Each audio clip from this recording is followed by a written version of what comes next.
My name is Don Gilbert, and I am an attorney at Sanchez and Associates. I'm often tasked with dealing with cases that involve children and high conflict child custody matters. Within that, a couple of difficulties arise, all involving child testimony. Child hearsay is one of those difficulties. And judges are often loath to allow a child to testify due to the possibility of emotional damage and trauma that can cause. I often hear from clients, well, my child is 7 years old and very articulate and very intelligent. She can testify about what happened. It's a bad idea. Judges don't like that idea and will use a couple of methods to try to avoid that. Oftentimes they will take a child in camera or into their chambers and discuss what had happened.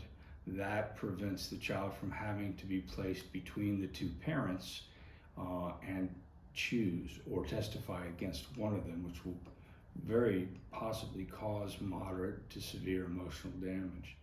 The other method that courts like to use is to order a guardian ad litem to be assigned to the court.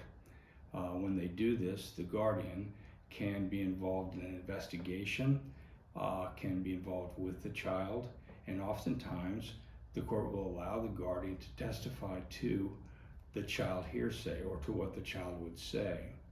There are difficulties with child hearsay that need to be noted. Specifically, a child's statement has to be found to be credible and reliable. The child has to know the difference between a truth and a lie, and it has to be decided by the court whether or not that statement is reliable, or to put it another way, whether or not that child has been coached, whether or not that child has been alienated against the other parent. So these are difficulties that the court wrestles with in allowing testimony. Another category of child testimony that's difficult to decide for a court is a child's preference. Again, with clients, I will get the question, when is the timeline for allowing a child to testify? When is the age limit? Is it 8? Is it 7? There is no particular age limit in the state of Florida. What the court is looking at is whether or not a child's testimony will cause that child emotional trauma.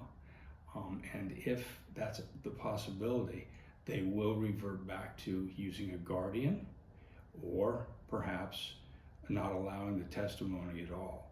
I believe that a good rule of thumb in any kind of child custody litigation is to try to avoid putting a child in the spot of testifying in an adult kind of situation. I think that the best thing to do, unless it's a sexual molestation case, and oftentimes the child's testimony is essential, is to avoid it and to keep in mind that the child has a lot on their plate as it is. They know what's going on. They know why mom and dad are getting divorced or mom and dad are fighting over them. It is not a good idea to put them on the witness stand.